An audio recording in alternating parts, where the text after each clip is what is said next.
वरदान प्राप्त होता है। आपकी सभी मनोकामनाएं शीघ्र मैया रानी पूर्ण करती हैं। ऐसे व्यक्ति को मरने के बाद माता रानी के चरणों में स्थान मिलता है। वह सदैव माँ की सेवा करता है। ऐसा भक्त स्वर्गलोक में जाता है। इसीलिए ज्योतिष शास्त्र यही कहता है कि सच्चे दिल से अगर आपके मन में ईश्वर के प्रति श्रद्धा हो तो बिन पूजा पाठ के ही सारा फल मिल जाता है। और अगर मन में ईश्वर के प्रति शंका हो तो उस मनुष्य को कई जन्मों तक सुख नहीं मिलता, वह नरक में ही भटकता रहता है। भगवत गीता में भगवान श्री कृष्ण ने स्वयं कहा था, जो मनुष्य सच्चे हृदय से ईश्वर को पुकारता है तो उसका नाता उस शक्ति से जुड़ जाता है जिसे आपने सच्चे हृदय से पुकारा था। इसलिए भगवान भी कहते हैं कि सच्चे हृदय से ही ईश्वर को पुकारो तो वह आपकी हर मनोकामनाएं को पूर्ण करते हैं। दोस्तों, कई लोग ऐसे हैं जो भगवान के सामने घंटों पूजा पाठ करते हैं तथा रोते हैं, फिर भी भगवान उनकी कभी नहीं सुनता। दरअसल जब आप सच्चे मन से ईश्वर को पुकारते ही नहीं हैं तो भला वह आपकी पुकार कैसे सुनेंगे। दोस्तों, यह तो थी वो बातें जो भक्त और भगवान के बीच की है। अब हम जानते हैं नवरात्रों के दौरान क्या नहीं खाना चाहिए और क्या नहीं पीना चाहिए और कौन सा फल खाने से व्रत संपूर्ण और सफल हो जाता है। तो दोस्तों, वीडियो में आगे बढ़े उससे पहले ही माता दुर्गा आपके इस वीडियो को जो भी लाइक और चैनल को सब्सक्राइब करें, उसके जीवन में कभी दुख दर्द मत आने देना। दोस्तों, चाहे मर जाना, भूल कर भी नवरात्रि के दिनों में पानी पूरी कभी मत खाना, क्योंकि इस दिन कभी कभी बीच में शुक्रवार पड़ जाता है और शुक्रवार को माँ संतोषी का वार कहा जाता है। माता संतोषी खट्टी चीज खाने वाले व्यक्ति से हमेशा क्रोधित रहती है, नाराज रहती है, क्योंकि नवरात्रों में माता संतोषी जागृत अवस्था में हो जाती है। माता संतोषी की शक्ति नवरात्रों में कई करोड़ गुना बढ़ जाती है।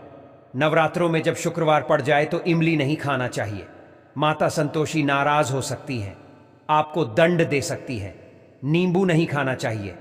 वैसे तो नवरात्रि के व्रत में नींबू खा लेना चाहिए, पर अगर शुक्रवार हो तो माता संतोषी के क्रोध से बचने के लिए नींबू नहीं खाना है। इस दिन नींबू का त्याग करना चाहिए।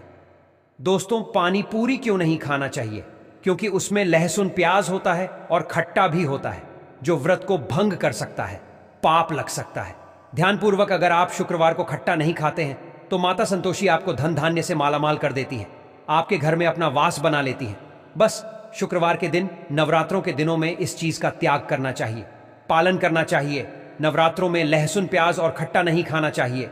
फिर चाहे आपने व्रत भी नहीं रखा है, फिर भी आपको शुक्रवार के दिन या अन्य दिनों में लहसुन प्याज नहीं खाना चाहिए। लेकिन हाँ, पानी पूरी आप खा सकते हैं, वह भी जब नवरात्रि समाप्त हो जाए। दोस्तों, नवरात्रि के दिन सेब जरूर खाना चाहिए। शास्त्रों में बताया जाता है कि भगवान के भोग में सेब आदि जरूर अर्पित किया जाता है। अगर आपका व्रत है तो आपको सेब जरूर खाना चाहिए। केला, पपीता, तरबूज और मीठे अंगूर जरूर खाना चाहिए। इन फलों से व्रतधारी को शक्ति मिलती है और व्रत संपूर्ण हो जाए। शास्त्रों में बताया जाता है कि नवरात्रों के दिनों में सीताफल जरूर खाना चाहिए। सीताफल खाने से 25 ऐसी बीमारियां हैं जो खत्म हो जाती हैं, माना जाता है। नवरात्रों के दिनों में सीताफल का घर में प्रवेश होना बड़ा ही शुभ माना गया है। सीताफल खाने से नवरात्रि का व्रत सफल हो जाता है, क्योंकि इसमें माता सीता का आशीर्वाद मिला हुआ होता है। माना जाता है भगवान राम के वनवास के दौरान माता सीता ने यही फल खाया था नवरात्रि के दौरान। इसे जो भी खाता है उसे दुखों का सामना नहीं करना पड़ता। सीताफल आपको जरूर खाना चाहिए। माता सीता प्रसन्न होती हैं और आशीर्वाद देती हैं। दोस्तों, नवरात्रों में तेल की तली हुई हरी मिर्च खा सकते हैं, लेकिन कम मात्रा में खाना है। व्रत के दौरान ज्यादा तीखा नहीं खाना चाहिए। व्रत में तीखा खाने से व्रतधारी की जो पेट की आंतें होती हैं उसमें जख्म हो सकते हैं, क्योंकि इस दौरान हम व्रत का पालन करते हैं तो हमारे पेट में कुछ नहीं होता। इसीलिए हल्का खाना खाना सर्वप्रिय और उत्तम माना जाता है। व्रतधारी को रसीले आलू अवश्य खाना चाहिए। इससे हमारे शरीर में ऊर्जा की भरपूर जरूरत जो होती है पूरी हो जाती है। आप आलू का पानी पी सकते हैं। रसीले आलू जरूर खाना चाहिए। दोस्तों, नवरात्रों में भिंडी की सब्जी जरूर खाना चाहिए। भिंडी में कई ऐसे पोषक तत्व होते हैं जो हमारी हड्डियों को मजबूत बनाते हैं, तथा नवरात्रों में बैगन की सब्जी जरूर खाना चाहिए। लेकिन याद रहे, जब नवरात्रों में सोमवार पड़ जाए तो बैगन की सब्जी मत खाना, पाप लगेगा। नवरात्रों में सब्जी में हरा धनिया जरूर डालना चाहिए। हरे धनिये से भी व्रतधारी को पोषक तत्व मिलते हैं। नवरात्रों में हरा धनिया अवश्य खाएं। इससे जो शुगर लेवल होगा वह कम हो जाएगा। नवरात्रों में रिफाइंड का तेल और सरसों का तेल भूलकर भी व्रत के दौरान नहीं खाना चाहिए। मूंगफली का तेल और देसी घी और गोले का तेल खाना अच्छा माना जाता है। दोस्तों, नवरात्रों में व्रतधारी को डब्बा बंद लस्सी, डब्बा बंद जूस नहीं पीना चाहिए। उसमें कई केमिकल मिले होते हैं जिसके कारण आपका व्रत टूट सकता है।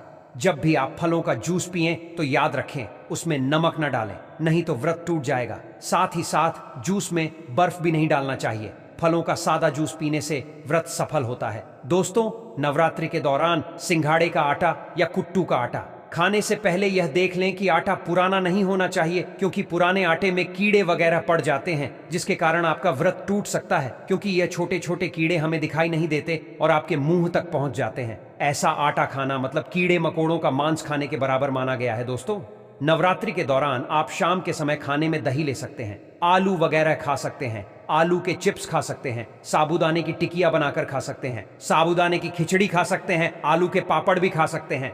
कई सब्जियां तो ऐसी है जो नवरात्रि के दौरान भोजन में शामिल कर सकते हैं। इससे आपको एनर्जी मिलेगी और व्रत सफल हो जाएगा। नवरात्रि के दौरान आप दूध पी सकते हैं जो आपको ताकत देगा। चाय वगैरह भी पी सकते हैं, लेकिन याद रहे उसमें नमक न डालें। चाय में नमक डालने से व्रत भी टूट जाएगा और हड्डियां भी गल जाती हैं। एक बात का ध्यान रहे, व्रतधारी को पेट भर खाना यानी गले तक भोजन नहीं करना चाहिए, नहीं तो व्रत रखने का कोई भी फायदा नहीं होगा। थोड़ा थोड़ा खा सकते हैं। दोस्तों, नवरात्रि के 9 दिन आदिशक्ति मां दुर्गा को समर्पित होते हैं। नवरात्रि के 9 दिन माता रानी के 9 अलग अलग स्वरूपों का पूजन किया जाता है। नवरात्रि के 9 दिनों तक माता रानी को अलग अलग स्वरूप के हिसाब से अलग अलग पुष्प, अलग अलग भोग अर्पित किए जाते हैं। लेकिन क्या आप जानते हैं, कुछ ऐसी वस्तुएं हैं जिन्हें नवरात्रि के दौरान भूलकर भी माता रानी को अर्पित नहीं करना चाहिए। अगर इन वस्तुओं को आप गलती से भी माता रानी को अर्पित कर देते हैं तो आपको व्रत और पूजन का पूर्ण लाभ नहीं होगा। इसीलिए माता रानी की कृपा प्राप्त करने के लिए आपको यह जानना अति आवश्यक है कि वह कौन सी ऐसी वस्तुएं हैं जो माता रानी के पूजन में भूलकर भी इस्तेमाल नहीं करना चाहिए।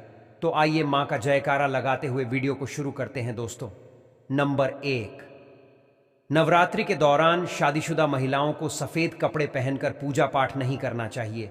साथ ही साथ काले कपड़े भी नहीं पहनना चाहिए। इससे पूजा व्रत आदि खंडित हो जाती है। माता की चौकी जब आप लगाएं तो उसके नीचे कागज नहीं लगाना चाहिए।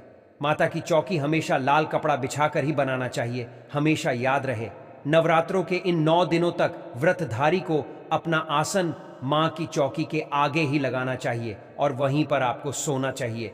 मंदिर को नवरात्रों के दौरान अकेला नहीं छोड़ा जाता, बहुत ही अशुभ माना जाता है। जरा आप ही सोचिए, माता रानी 9 दिनों के लिए धरती पर आकर आपके घर में रहने के लिए आई हैं और ऐसे में आप उन्हें अकेला अगर छोड़ते हैं तो माता भी आपको छोड़कर चली जाएंगी। वह कहेंगी इसको मेरी जरूरत नहीं है, वह अकेली पड़ जाती है। इसीलिए माता के पास में ही सोना चाहिए। दोस्तों, नंबर 2, नारियल। हिंदू धर्म में नारियल को समृद्धि, धन, श्रद्धा और सम्मान का सूचक माना जाता है। नारियल को श्रीफल भी कहा जाता है। नारियल को सुख समृद्धि में वृद्धि करने वाला माना जाता है। नारियल का हर मांगलिक कार्य में विशेष महत्व होता है। जैसे कि आप सभी जानते हैं कि माता रानी के कई मंदिरों में नारियल से बलि भी दी जाती है और माता रानी के पूजन में नारियल का इस्तेमाल हम सभी करते हैं। खासकर कलश की स्थापना नारियल रखकर ही की जाती है। माता रानी की पूजन में हम नारियल इस्तेमाल करते समय कुछ गलतियां कर बैठते हैं। दोस्तों, नारियल कई प्रकार के होते हैं। एक हरा, दूसरा सूखा, जिसके अंदर पानी होता है। जिस नारियल के अंदर पानी होता है, माता रानी के पूजन में सदैव पानी वाला और जटा वाला नारियल ही इस्तेमाल करें। नारियल पूर्ण होना चाहिए। नारियल चटका हुआ या टूटा हुआ नहीं होना चाहिए, क्योंकि साबुत नारियल ही पूर्ण और पवित्रता का प्रतीक होता है। साबुत नारियल ही सुख समृद्धि का प्रतीक होता है। साबुत नारियल को ही श्रीफल यानी कि मां लक्ष्मी का फल कहा जाता है। नवरात्रि में माता रानी के कलश की स्थापना करते समय जटा वाला यानी पानी वाला नारियल ही कलश पर स्थापित करना चाहिए। साथ ही यह ध्यान रखना चाहिए कि नारियल को सदैव कलश के ऊपर लेटा कर रखना चाहिए। घट स्थापना करते समय कभी भी नारियल को खड़ा करके नहीं रखा जाता। नारियल को सदैव लेटाकर कलश के ऊपर रखा जाता है। साथ ही नारियल को स्थापित करने से पहले आप नारियल को लाल कपड़े में लपेटकर उस पर और फिर लाल चुनरी उड़ाकर आप नारियल को कलश के ऊपर स्थापित करें। शास्त्रों के अनुसार कलश के ऊपर जब सही तरीके से नारियल रखा जाता है और सही प्रकार का नारियल रखा जाता है, तभी ही व्रत और पूजन का पूर्ण फल प्राप्त होता है। यह भी ध्यान रहे कि महिलाएं माता रानी को नारियल अर्पित तो कर सकती हैं, लेकिन कभी भी माता रानी के सामने नारियल को भूलकर भी ना तोड़े, क्योंकि नारियल बीज रूप होता है और स्त्रियां बीज रूप से ही शिशु को जन्म देती है। इसीलिए कभी भी महिलाओं को नारियल नहीं तोड़ना चाहिए। दोस्तों, नंबर 3, लौंग। लौंग हम सभी माता रानी के पूजन में इस्तेमाल करते हैं, लेकिन लौंग का इस्तेमाल करते समय एक बहुत बड़ी गलती कर बैठते हैं। हमेशा ध्यान रखना चाहिए कि माता रानी को सदैव फूल वाली लौंग ही अर्पित करना चाहिए। जिस लौंग के ऊपर फूल नहीं होता या फिर जिस लौंग के पीछे लकड़ी की डंडी नहीं होती, उसको आप माता रानी के पूजन में भूलकर भी इस्तेमाल ना करें। फूल वाले लौंगों को ही पूर्ण माना जाता है और माता रानी की पूजन में कोई भी अपूर्ण वस्तु, कोई भी खराब वस्तु या टूटे हुए अक्षत इस्तेमाल नहीं करना चाहिए। इसीलिए सदैव माता रानी की पूजन में फूल वाली लौंग का ही इस्तेमाल करें। दोस्तों, नंबर 4, तुलसी के पत्ते अर्पित नहीं करने चाहिए। मां दुर्गा के पूजन में तुलसी पत्र का इस्तेमाल करना वर्जित माना जाता है। तुलसी पत्र के अलावा भी माता रानी को अर्पित नहीं करना चाहिए और दूर्वा भी माता रानी को अर्पित नहीं करना चाहिए। दुर्वा भगवान श्री गणेश को अति प्रिय है। नवरात्रि में आप भगवान गणेश को दुर्वा अर्पित कर सकते हैं। भगवान विजय को तुलसी के पत्ते अवश्य अर्पित कर सकते हैं, लेकिन माता रानी को भूलकर भी तुलसी के पत्ते या दूर्वा अर्पित ना करें। माता रानी को सफेद फूल भी अर्पित ना करें। माता रानी को सदैव लाल रंग के फूल अर्पित करने चाहिए। लाल रंग के फूल माता रानी को अति प्रिय है। खासकर माता को गुड़हल और कमल के फूल अति प्रिय हैं। शास्त्रों में बताया जाता है कि घर में माता रानी की 2 या 3 मूर्तियां या फोटो नहीं होने चाहिए। इस बात का भी आप विशेष ध्यान रखें कि माता रानी के पूजन में कोई भी खंडित चीज इस्तेमाल ना करें, जैसे कि छटका हुआ या टूटा हुआ दीपक या फिर चटका हुआ कोई बर्तन।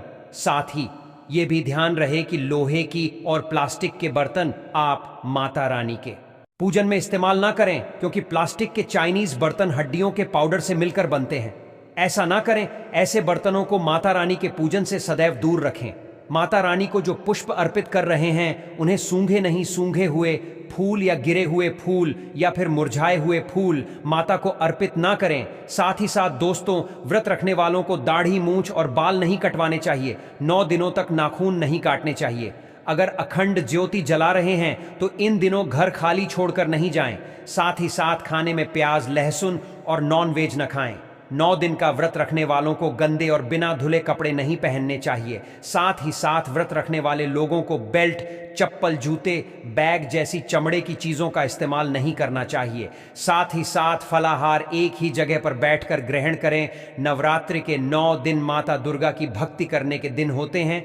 माता के भक्तों को इस दौरान काले रंग के कपड़ों को पहनने से बचना चाहिए। इसके अलावा कपड़ों की सिलाई करना भी इस दौरान अशुभ माना जाता है। इस वीडियो में बस इतना ही। हम मिलेंगे किसी नई सच्ची जानकारी के साथ। अगर आप मां दुर्गा को अपने घर बुलाना चाहते हैं तो कमेंट बॉक्स में जय मां दुर्गा अवश्य लिखिएगा। जय माता दी। दोस्तों, इस बार चैत्र नवरात्रि 9 अप्रैल 2024 दिन मंगलवार से शुरू हो रही है। दोस्तों, इस बार चैत्र नवरात्रि में पहला दिन मंगलवार पड़ रहा है। दोस्तों, नवरात्रि में इस बार मां दुर्गा घोड़े पर सवार होकर पृथ्वी लोक पर पधार चुकी है। शास्त्रों में वर्णित है कि और मान्यताओं के अनुसार अगर चैत्र नवरात्रि पर यदि माता रानी का आगमन उनके वाहन सिंह पर नहीं बल्कि घोड़े पर होगा, तो मान्यता है कि माता दुर्गा का घोड़े पर सवार होकर आना बहुत ही शुभ